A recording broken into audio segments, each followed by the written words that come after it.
أعوذ بالله من الشيطان الرجيم بسم الله الرحمن الرحيم Assalamu alaikum dear students. I hope all of you will be doing fine and your family members would be enjoying good health too. First of all, I would remind all of you again that you have to prepare your assignments by the very end of your final term examination. And in our previous lectures, I have asked you couple of times to send me your research topics. I already have shared the range of topics in our lectures to all of you that out of those topics you can change your research assignments topic, and I want all of you to start preparing work on your assignments efficiently, because there might be your final term exams by the end of this month. So you might not have much more time later on if you won't start your work on your research assignments right now. And beside that, I also asked all of you to send me your research assignment topics on my WhatsApp. Otherwise, if somebody have problem finding a topic, I can prescribe or I can suggest some topic for research assignments to those students. So don't be lazy about that, and keep on working on your research assignments. And some of you have been asking me about the midterm exam results. I was a bit busy with some academic works recently, so I couldn't share that with those students. So I would perhaps share the scores individually to the students who are interested to know about their midterm marks. So this is a warm reminder to all of you that as your final term exams are approaching, and you won't be given further time for submission of your research assignment. So keep working on your research assignments beside preparing for your final term exams. And as far as today's topic of discussion is concerned, I would carry on with our previous discussion about arms control and disarmament treaties. And in the last lecture, we discussed about the nuclear non-proliferation treaty, and discussed various clauses and provisions of that treaty in detail. So in our today's lecture, we will talk about start one, that is the strategic arms reduction treaty. We already have discussed a lot about the strategic arms limitation treaties, such as SALT 1 and SALT 2. And now we will move further with another arms treaties known as the strategic arms reduction treaty. And almost three such treaties have been signed, have been concluded between the United States of America and the Russian Federation, the inheritor of the legacy of the former Soviet Union, because these treaties were START 2 and START 3 were signed, or SALT 3 or SALT were signed after the closure of the Cold War. So the term which is used for the Soviet Union after 1991, that is the Russian Federation, which was the main inheritor of the legacy of the former Soviet Union. So, in our today's discussion, we will have a thorough discussion about this uh, armament treaty, disarmament treaty. So, first of all, we will talk about the contents of today's lecture, and first of all we will talk about the status of this very treaty of START 1, and later on we will talk about the provisions or the basic terms of this agreement, and lastly we will talk about the verification and other provisions of this treaty.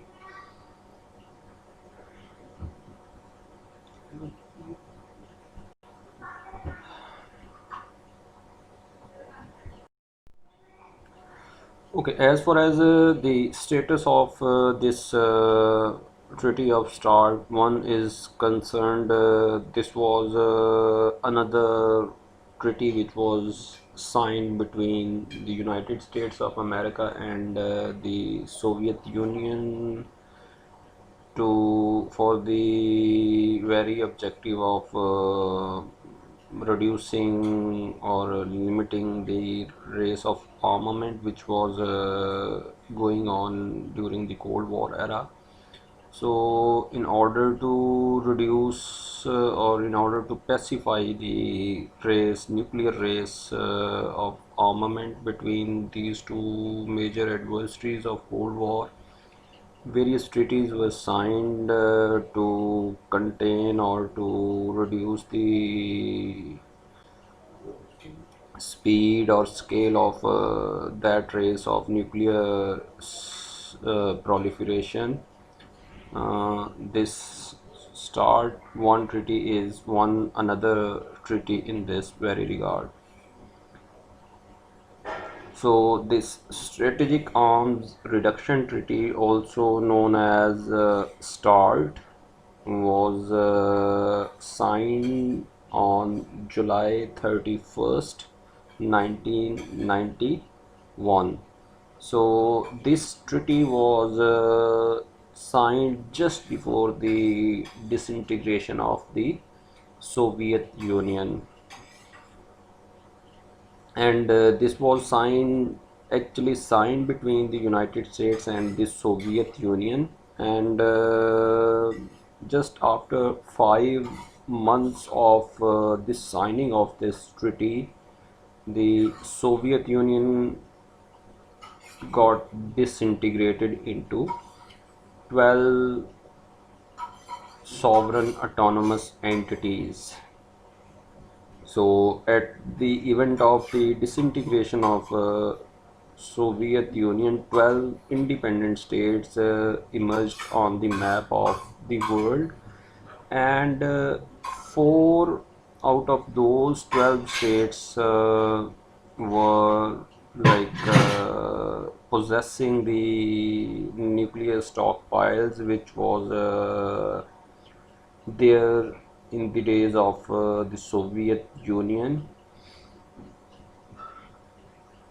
and these four states were the Russia, Belarus, Ukraine, and Kazakhstan. So these were the four newly independent states which emerged as a result of the disintegration of the Soviet Union, and these four states had the were in the possession of the nuclear weapons which the Soviet Union had.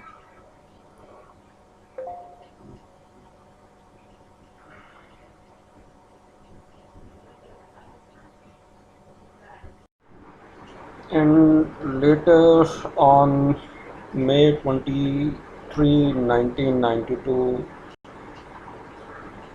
both the United States of America and the newly recognized sovereign states that emerged after the disintegration of the Soviet Union. These states were Russia, Belarus, Ukraine, and Kazakhstan. They all signed the Lisbon Protocol, which made all five nations party to the START 1 agreement. So, not just the United States of America and the Russia or the Russian Federation, which was the inheritor of the legacy of the Soviet Union, but also three other states such as Kazakhstan, Ukraine, and Belarus. They became a party to this Treaty of START 1, and eventually this very agreement of START 1 entered into force on December 5, 1994, when the five treaty parties exchanged instruments of ratification in Budapest. So the treaty was entered into force after all the five parties ratified this very treaty of START 1 in Budapest in 1994. All treaty parties met the agreement's December 5, 2001 implementation deadline, and eventually the START 1 expired on December 5, 2009. So this is just this is about the brief introduction or status of the Strategic Arms Reduction Treaty, and at that time when this treaty was signed, the George Bush was the US president, and Mikhail Gorbachev was the general secretary of the Communist Party of the Soviet Union. And these two countries signed agreement for the mutual elimination of the two countries' strategic nuclear weapons.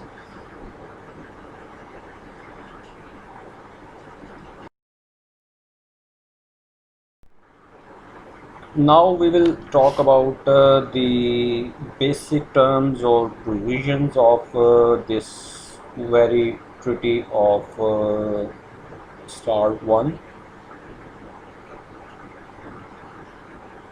This through this treaty, the strategic nuclear weapons and other related military equipments, mutually it was decided between the signatories that they would reduce these numbers to a specific level which was mentioned in uh, this very treaty of nuclear arms, strategic arms reduction treaty.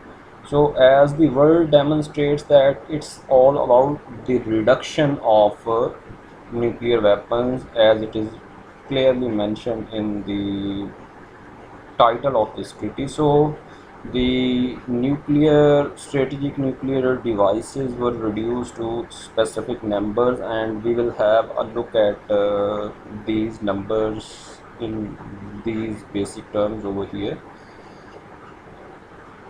So there were the terms that the numbers of intercontinental ballistic missiles were reduced to 1600, and the submarine launched ballistic missiles beside the intercontinental ballistic missiles. So these strategic missiles numbers would be reduced to 1600 by both the parties involved.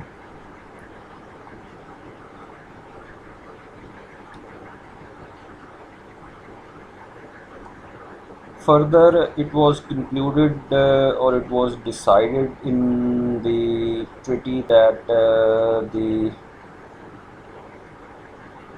accountable warheads on intercontinental ballistic missiles and submarine launched ballistic missiles were reduced to 6,000, and heavy bombers, of which no more than 4,900 may be on ICBMs and SLBMs.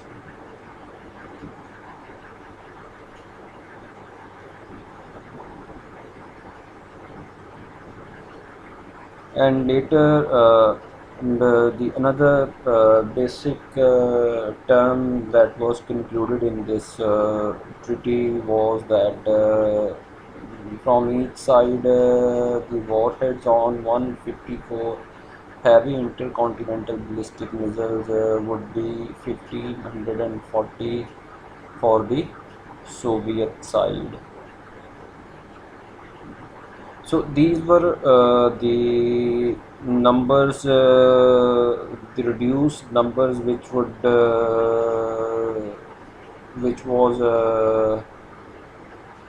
consensually decided among all the signatories of this pact, and a timeline was decided to reach that number by both by all the parties involved in this treaty.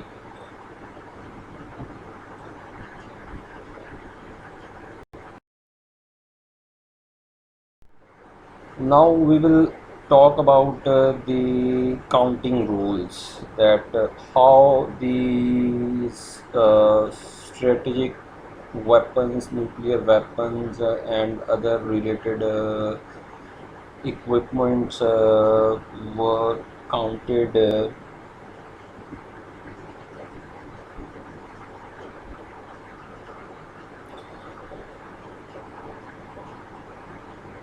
So the heavy bombers equipped only with bombs or short-range attack missiles are counted as carrying one warhead each.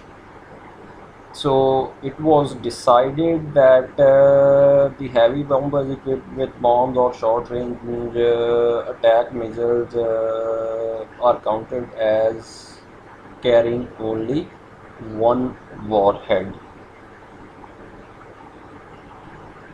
The US heavy bombers may carry no more than 20 long-range air-launched cruise missiles each.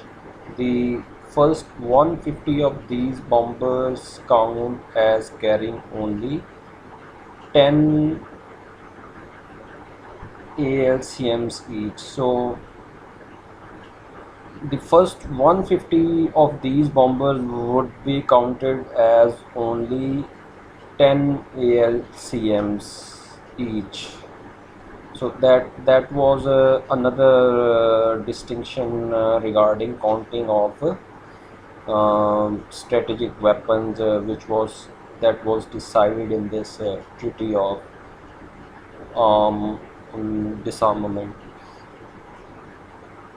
And on the other hand, the Soviet heavy bombers may carry no more than 16 ALCMs each. The first 180 of these bombers count as carrying only 8 ALCMs each. So here we can see the difference, like the 150 of these bombers were counted as 10 for the United States of America, and 180 of such bombers of the Soviet Union were counted as carrying 8 of the strategic weapons. So that was there was a bit difference in the counting criteria, but that was decided consensually among the parties involved in this treaty. And no more than 1250 warheads may be downloaded or removed from and counted on existing multiple warheads ballistic missiles. That was the same for both the United States and the United States of America.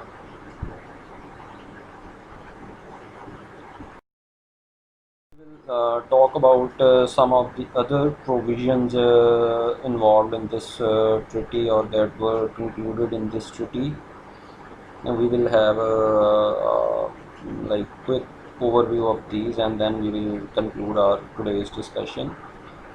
The START 1 agreement ran for 15 years with an option to extend for successive 5 years period.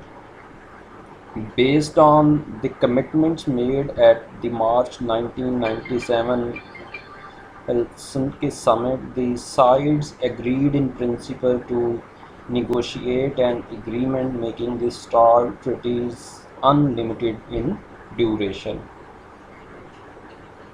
And on the other hand, separate politically binding agreements limit each side to 880 sea-launched cruise missiles with ranges above 1600 kilometers, and the Soviet backfire bombers to 500 kilometers. So that was another limitation which was put on the strategic warheads, that these and that the weapons having more ranges than the one prescribed over here can not be uh, um, possessed by the